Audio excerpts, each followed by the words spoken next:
வணக்கம். 7ஆம் வகுப்பு தமிழ். சரியாம்மா? நம்ம கடந்த வீடியோவில் கலங்கரை விளக்க பற்றி பார்த்தோம். சரியாம்மா? இங்கே நாம் பார்க்கக்கூடியது கவின்மிகு கப்பல், அழகு மிகு கப்பல் பார்க்கலாம். நம்ம கப்பல் என்றால் நமக்கு அழகு தரக்கூடியதான். சரி, கடற்கடல் நின்று பார்க்கும் பொழுது, கடற்கரையில் பார்க்கும் பொழுது, அலை வீசும் கடற்கரையில் அங்கும் இங்கும் நகர்ந்து செல்ல கப்பலை பார்த்தாவே நமக்கு என்னது மகிழ்ச்சியாக இருக்கும். ஐயோ, நாமளும் என்ன பண்ணலாம், கப்பலில் பயணம் செய்யலாம்னு சொல்லி நமக்கும் உள்ளத்தில் ஒரு எண்ணம் தோன்றும் அல்லவா? அது மிக அழகுமிகு கப்பலை பற்றி நம்ம இன்றைக்கி பார்க்கலாம். அதாவது கடற்கரையில் தான் கப்பலை நாம் பார்க்க முடியும். விளையாட்டு போக்காக நீங்கள் என்ன பண்ணி மழை பெய்யும் போது குட்டையிலும் சரி என்ன பண்ணுவீங்க, காகிதங்களை கிழித்து கப்பல் விடுவது நமக்கு வழக்கம். தொண்டு தொட்டு பழங்காலத்திலிருந்தே தொண்டு தொட்டு விளையாட்டாக கருதப்படுவது அது கப்பல் தான், காகித கப்பல் இருக்காமல். சரி, இன்னைக்கு கவின்மிகு கப்பல். சரியா? அதுக்கு முன்னாடி நுழைமுன் பற்றி அறிந்து கொள்ளலாம். சரியாமா? கடலும் கப்பலும் கண்ணுக்கு விருந்தாக காட்சியளிப்பவை.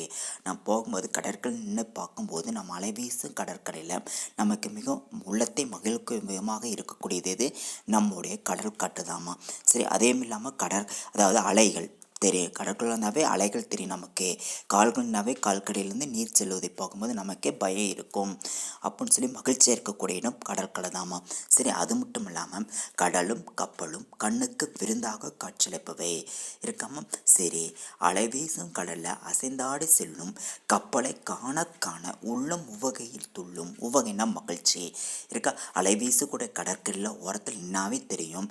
அப்போ அசைந்த கப்பல் பார்க்கும் பொழுது அந்த சைடு வலதுபுறம் இடதுபுறம் மேலும் கீழும் செல்லக்கூடிய பார்க்கும் பொழுது நமக்கு என்னது உள்ளமே என்ன பண்ணுது, நமக்கு மகிழ்ச்சியில் துள்ளி எழும்புகின்றது. சரியா? அச்சம் தரும் கடலில் அஞ்சாத கப்பலை விட்டவர் நம்ம தமிழர். சரியா? அதாவது பச்சம் என்றால் பயம், அச்சம் என்பது பொருள் என்னது பயம். பயந்து செல்லுகிற கடலில் நமக்கு துணிவோடு கப்பலை ஓட்டியவர் யாருன்னா தமிழர் தான். முதல்ல கப்பலை பயன்படுத்த தமிழர் தான். கப்பல் ஓட்டியவர் யாருன்னா தமிழர் தான். சரியாமா? சரி, காற்றின் துணை கொண்டு கப்பலை செலுத்தி நம் முன்னோரின் திறத்தை சங்கப்பாடல் வழி அறிவோம். சரி, காற்றின் உதவியோடு அந்த பழங்காலத்தில் பார்க்கும் பொழுது கடலில் பார்க்க வீசக்கூடிய காற்று பெருங்காற்றுன்னு சொல்லுவாங்க, கடல் காற்றுன்னு சொல்லுவாங்க. கடற்காற்று பெருங்காற்று உதவி கொண்டு என்ன பண்ணாங்க, கப்பலை செலுத்தியவர்கள் யாருன்னு நம்முடைய தமிழர்கள் தான். அது எது மூலம் அறியலான சங்கப்பாடல்கள். உனக்கே தெரியும், சங்க நூல்களாக 10 பாட்டு 8 தொகை தான் நமக்கு சங்க நூல்கள், அதான் சங்கப்பாடல்கள் சொல்லுவாங்க இருக்காம. சரி, பார்க்கலாமா? அதற்கு முன்னாடி என்ன சொல்ல, நூல்களை பார்க்கலாம். சரி, இந்த அழகா கவின்மிகு கப்பல், அதாவது உலகு கிளர்ந்த அன்னம் ஊருகில வங்கம் என பாடலை பாடியவர் யாருன்னு கேட்டேன்னு சொல்ல, மருதன் இளநாகனார். நூல்கள் பார்க்கும்போது யார் பாடியது இந்த பாடலை கேட்ட செலவ, மருதன் இளநாகனார். சரி, மருதன் இளநாகனார் சங்ககால புலவர்கள் ஒருவர் தான். சங்க காலத்தில் நிறைய புலவர்கள் இருப்பாங்க. அப்போ சங்ககால புலவர்கள் ஒருவராக விளங்கியவர் யாருன்னு கேட்டேன்னு செலவ, மருதன் இளநாகனார். இருக்க கவின்மிகு கப்பல் இந்த பாடலை பாடியவர் யார் அப்படின்னு கேட்டாவே மருதன் இளநாகனார் தான். சரியாமா? சரி, கலித்தொகையில் மருதத்திணையில் உள்ள 35 பாடல்களையும் பாடியவர். அப்போ உனக்கு தெரியும் 8 தொகைகள் ஒன்றுதான் கலித்தொகை. அந்த கலித்துக்குள்ள ஒவ்வொரு திணைக்கும் நற்றிணையில் 5, நற்றிணை குறுந்தொகை, இது 8 தொகை நூல்கள் உண்டு. அது 8 தொகை நூல்கள் ஒன்றாக கருதப்படும் கலித்தொகையில் அதில் இருக்கக்கூடிய மருதத்தில் உள்ள 35 பாடல்களை பாடியவர் இவரே தான். அப்போ கலித்தொகையில் உள்ள மருதத்தினில் உள்ள 35 பாடல்களை பாடியவர் யாருன்னா நம்முடைய மருதன் இளநாகனார் தான். சரியாமா? சரி, ஐயா ஒன்றும் புரியலையே, கலித்தொகைன்னு என்னது, மருத்திணைன்னு கேட்பாங்க. ஒவ்வொரு 8 தொகையிலையும் ஒவ்வொரு இதுலேயும் நற்றிணையில் பார்க்கும்போது திணைகள் இருக்கும்.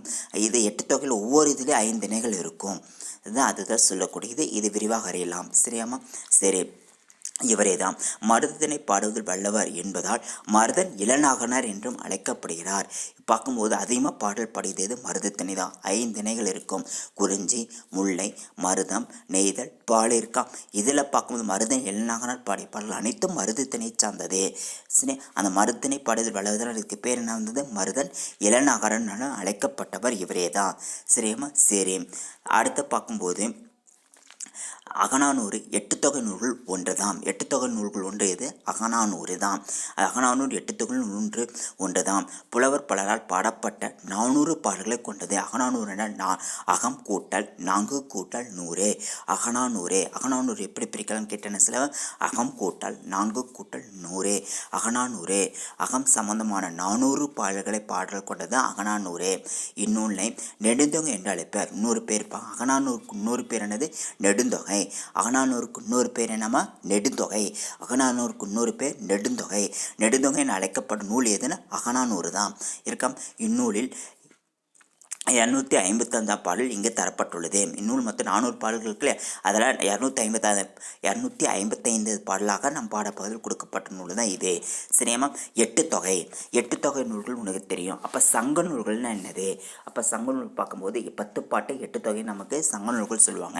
அப்போ 8 தொகையில் மொத்தம் எத்தனை நூல்கள்? 8 நூல்கள் இருக்கும். 10 பாட்டில் மொத்தம் எத்தனை நூல் இருக்கும்? 10 நூல் இருக்கும். சரியா? அப்போ 8 தொகை நூல்கள் என்னென்ன இருக்குன்னு பார்க்கலாம்ல. அதுக்கு சாட்ட ஒரு பாடல் சொல்லியிருக்காங்க. அந்த பாடல் பார்க்கலாம்லே. நற்றிணை, நல்ல குறுந்தொகை, ஐங்குறு நூறு, ஒத்த பதிற்று 10, ஓங்கு பரிபாடல், கட்டறிந்தோர் ஏத்தும் கலியோடு, அகம்புறம் என்று இத்திரத்தை 8 தொகை இருக்கா. சரி, இத்திரத்தை என்னது? 8 தொகை. மறுபடியும் இந்த பாடல் வச்சு சொல்லலாம். நற்றிணை, நல்ல குறுந்தொகை, ஐங்குறு நூறு, ஒத்த பதிற்று 10, ஓங்கு பரிபாடல், கட்டறிந்தார் ஏத்தும் கலியோடு, அகம்புறம் என்று இத்திரத்தை 8 தொகை. இதை 8 தொகை நூல்கள் ஒன்றதை இதுமா. சரியா? அதை 8 தொகை நூல்கள் என்னென்ன சொல்லி பார்க்கலாம்லையே. நற்றிணை, குறுந்தொகை, ஐங்குறு நூறு, பதிற்று 10, பரிபாடல், கலித்தொகை, அகநானூறு, புறநானூறு இருக்காம 8 தொகை நூல்கள் ஒன்றதான் இது. சரி, அகநானூறு டேஸ் நூல்கள் ஒன்றுன்னு கேட்டன சில 8 தொகை நூல்கள் ஒன்று. அகநானூறு டேஸ் நூல்கள் ஒன்றுன்னு கேட்டன சில 8 தொகை நூல்கள் ஒன்று தான். சரியாமா? அகநானூரில் மொத்தம் எத்தனை பாடல் இருக்கும்? 400 பாடல் இருக்கும். சரி, நாம் பாடப்போது 400 பாடலில் எத்தனாவது பாடலாக இடம்பெற்றிருக்கு? 255 பாடலாக இடம்பெற்றுள்ளது. 255 பாடலாக நம் பாடப்பதில் ஏற்பட்டுள்ளது. கவின்மிகு கப்பல் இருக்காமல். சரி, கேட்பாங்க. அகநானூறு டேஸ் நூல்னா 8 தொகை நூல்கள் ஒன்று. அகநானூறு இனப்பட்ட பாடல் எண்ணிக்கை 400 இருக்கா. அகநானூருக்கு இன்னொரு பேர் என்னது? நெடுந்தொகை. அகநானூருக்கு இன்னொரு பேர் நெடுந்தொகை. சரி, நான் பாடப்பகுதியில் இடம்பெற்ற பாடலை பாடியவர் யாருன்னு கேட்டேன்னு சொல்லுங்க. மருதன் இளநாகனார். மருதன் இளநாகனார் எப்படி பெயர் வந்தது அப்படின்னு கேட்டேன்னா சொல்லுவீங்க. அப்போ கலித்தொகையில் மருதத்தினை அதிகமாக பாடல் பாடினாள். அப்போ மருதத்தினில் அதிகமாக பாடல் பாடினால் இவருக்கு மருதன் என்ற பெயர் வழங்கப்பட்டது. இதான் மருதன் இளநாகனார் இருக்காம. சரியாம? அப்போ 8 தொகை நூல்கள் எல்லாம் தெளிவாக தெரிஞ்சுக்கோங்க. முக்கியமானது 8 தொகை நூல்கள் தான் இருக்காம. சரி, பாடப்பகுதி போகலாம் இல்லையா? பாடப்பகுதியில் என்ன கொடுத்துருக்காங்க? கவின்மிகு கப்பல். கப்பலுக்கு வழங்கக்கூடிய வேறு பேர் என்ன? சில பங்கம், நாவாய், படகு, ஓடம் இருக்கா. இதுதான் என்னது? கப்பலுக்கு வழங்கக்கூடிய வேறு பெயர்கள் தெரியும். அப்போ கடலில் செல்லக்கூடியது எதுனா? கப்பல். அப்போ கலங்கரை விளக்குவை பற்றி அறிஞ்சிருப்பீங்க இல்லையா? கடல் பகுதி எந்த நிலத்துக்குரியது? நெய்தல் நிலத்துக்குரியது. நெய்தல் நிலத்திற்குரியது எதுனா? கடலும் கடல் சார்ந்த இனம் தான் நெய்தல் நிலத்திற்குரியது அப்படின்னு சொல்லி பார்த்தோம்ல. அதான் இது. அதில் கலங்கரை விளக்க பார்த்தோம். அடுத்து இன்னைக்கு என்ன பார்க்கக்கூடிய? கப்பல் பற்றி பார்க்கலாம். கப்பல் தெரியும் இல்லையமா? சரி, கப்பல் உனக்கு தெரியும். சரி, வங்காள விரிகுடா இப்படி பெயர் வந்தது அப்படின்னு உனக்கு தெரியும் இல்லையா? வங்கம் என்றால் கப்பல். கப்பல் செல்லக்கூடிய இடப்பகுதி வங்காள விரிகுடா. அப்போ விரிகுடானால் விரிந்து செல்லக்கூடிய பகுதி தான் வங்காள விரிகுடா. வங்கம் என்றால் கப்பல், விரிகுடா என்பது விரிந்து செல்லக்கூடிய பகுதி தான். இது கப்பல் விரிந்து செல்லக்கூடிய பகுதியாக பெயர் வந்தது வங்காள விரிகுடா. சரியா? வங்கக்கடலில் கப்பல் எவ்வாறு செல்கிறது? விரிந்து செல்கின்றது. விரிந்து செல்லக்கூடிய பகுதினால் அது என்ன பெயர் வந்தது? வங்காள விரிகுடா என்று பெயர் வந்தது இருக்காம. சரியாம். சரி, பாடப்பகுதி போலாம் இல்லையோ? பாடல் பார்த்தலாம் இல்லையா? இந்த பாடலானது புரியாத வகையில் தான் இருக்கும். ஒன்று புரிந்து அதுக்கேற்ற மாதிரி விளக்க அறியலாம். சரியாம? உலகு கிளர்ந்து அண்ணன் ஊருகளு வங்கம். உலகு கிளர்ந்து அண்ணன் ஊருகளு வங்கம் இருக்கா. புலவுத்திரை பெருங்கடல் நீர் இடை போல. புலவுத்திரை பெருங்கடல் நீர் இடை போல. இரவும் எல்லையும் அசைவின்றி ஆகி. இரவும் எல்லையும் அசைவு இன்றி ஆகி. விரைசெல்லல் இயற்கை வங்குள் ஆட்ட. விரைசெல்ல இயற்கை வங்குள் ஆட்ட.